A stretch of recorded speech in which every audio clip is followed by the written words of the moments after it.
नमस्कार। राजनीति का जो इस समय युद्ध चल रहा है भारत में, वो यूक्रेन रसिया या गाजा पट्टी में जो हमास और इजराइल के बीच में चल रहा है, ये उससे भी कहीं ज़्यादा भीषण है। 28 रुमालों को जोड़कर जो एक पर्दा तैयार किया गया था अपनी समझ से 70 mm का, और उस पर जो 2024 की फिल्म रिलीज करनी थी मिलके, मल्टी स्टारर ये फिल्म थी।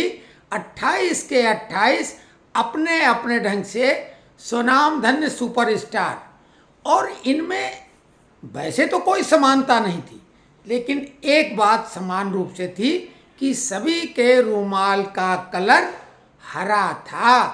तो इस हरे रंग से आप अभिप्राय समझ सकते हैं, किसी तरीके से किसी का छोटा तो किसी का बड़ा रुमाल जो भी था मिलके एक पर्दा बना लिया गया। लेकिन जब फिल्म के ट्रेलर ही अभी रिलीज हो रहे हैं तो उसमें सब अपने अपने कर रहे हैं, अपने स्क्रिप्ट, अपनी कहानी। जो 2024 की मूल कथा था उसका कहीं अता पता नहीं। सबसे पहले तो मूल कथा के लेखक ही फरार हो गए और कहानी वो दे के नहीं गए थे स्क्रिप्ट में। लेकिन अब स्टार कास्ट घोषित हो गई थी तो बाकी जो है स्टार मिलके फिल्म बनाने की जुगत में तो लग गए, क्योंकि हरे पर्दे का मोह आजकल किसे नहीं है। आपको मालूम है कि बड़ी से बड़ी फिल्मों की भी शूटिंग और चाहे छोटे सीरियल हों, हरे पर्दे के सामने ही होते हैं। और VFX टेक्नोलॉजी, जिसको विजुअल इफेक्ट्स कहते हैं, मनचाहा दृश्य उपस्थित हो जाता है, हरा पर्दा गायब, मनचाहा दृश्य हाजिर। तो ये घमंडिया गैंग के हसीन सपने, जो सत्ता सुंदरी उनको वर्ण करने के लिए 28 के 28 दूल्हे तैयार। ये बात अलग है कि बीजेपी ने एक अपना चुनावी व्यंग जारी किया जिसमें दूल्हे का अता पता नहीं था। इस गैंग का सभी अपने को दूल्हा समझ रहे थे, सभी अपने को नायक समझ रहे थे। तो ये 28 टुकड़े में बटा हुआ पर्दा घमंडिया का, इसमें 28 अलग अलग कहानी, स्क्रिप्ट और सब अपने को हीरो बना के एक साथ 4 जून को ये फिल्म रिलीज होगी, लेकिन 28 टुकड़ों में दिखेगी एक साथ। और ये Guinness book of the world record भी हाथ जोड़ लेंगे कि साहब इस टाइप की तो हमने कल्पना नहीं की थी, ये रिकॉर्ड हम अपनी बुक में शामिल नहीं कर पाएंगे। हाँ, सिनेमा वालों को एक नया आइडिया मिल सकता है कि एक ही पर्दे पर 28 या उससे ज़्यादा या कम वो फिल्में या कहानियाँ या दृश्य एक साथ दर्ज करें। आपने टीवी स्क्रीन में अक्सर देखा होगा कि कई बॉक्स होते हैं एक साथ और कई दृश्य एक साथ वो दिखाते हैं। खैर, ये तो बात की बात है।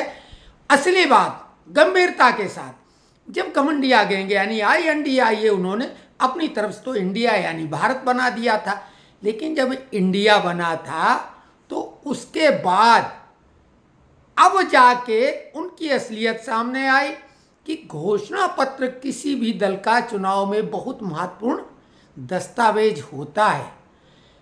कांग्रेस घूम घूम के अपना घोषणा पत्र जारी कर रही, ममता दीदी पहले ही कर चुकी हैं। आम आदमी पार्टी जेल में बंद केजरीवाल ने सुनीता केजरीवाल के द्वारा रामलीला ग्राउंड से अपनी लीला दिखाते हुए घोषणा पत्र जारी करवा दिया। इधर अखिलेश ने अपना घोषणा पत्र जारी कर दिया, टीपू, क्योंकि वो तो टीपू अपने को समझते हैं। इधर तेजस्वी यादव पीछे कहाँ रहने वाले थे, हेलीकॉप्टर से वो फिल्मा रहे हैं अपनी फिल्म। हैं भाई, बहुत शुभ मानते हैं कई लोग मछली को, तो वो अपनी फिल्म फिल्मा रहे थे हवाई। अब इधर सभी अपने अपने ढंग से, उधर DMK अलग लगा है, इधर ठाकरे तो ठाकरे हैं, उनकी ठसक ही अलग है, और मुंबई माया नगरी के वो मुख्य हैं। तो सब अपनी अपनी स्क्रिप्ट, अपनी अपनी फिल्म। ये ग्रीन पर्दा केवल एक मत है, और ग्रीन का मतलब आप साफ तौर से समझते हैं। एक तो प्रवक्ता हमेशा ग्रीन कुर्ते के लिए विख्यात हैं, तो ये जो अपने अपने घोषणा पत्र जारी हैं, कोई जेल से कर रहा, कोई हेलीकॉप्टर से कर रहा, कोई कुछ कर रहा, तो आप अनुमान लगा लो ये फिल्म ये रिलीज करेंगे और खुद ही देखेंगे। ये लोग खुद अपने को आपस में वोट दे लें, यही बहुत है। और इनमें से कई भी जो 28 दल हैं, ये तय है कि उसमें से आधों का तो खाता भी नहीं खुलना है, आधी पार्टियों का तो खाता भी नहीं खुलना है, ये भी गारंटी है। तो कुल मिला के ये बहुत रोचक फिल्म अगर रिलीज हो जाती है तो अगर आप नहीं भी देखें तो इसके चर्चे सुनने को मिल जाएंगे। ये विश्लेषण कैसा लगा आप कमेंट्स बॉक्स में अवश्य लिखें और हमारा उत्साहवर्धन करें। अगर हमारा चैनल सब्सक्राइब करें, लाइक करें और कमेंट्स बॉक्स में अगर लिखें तो हम बेहद रोचक और सटीक राजनीतिक विश्लेषक के रूप में आपके सामने प्रस्तुत होंगे। जो कोई भी मीडिया नहीं दिखाएगा वो बातें हम अपने इस चुनावी दंगल, चुनावी महाभारत में चुनावी विश्लेषण के साथ लेके आएंगे। नमस्कार।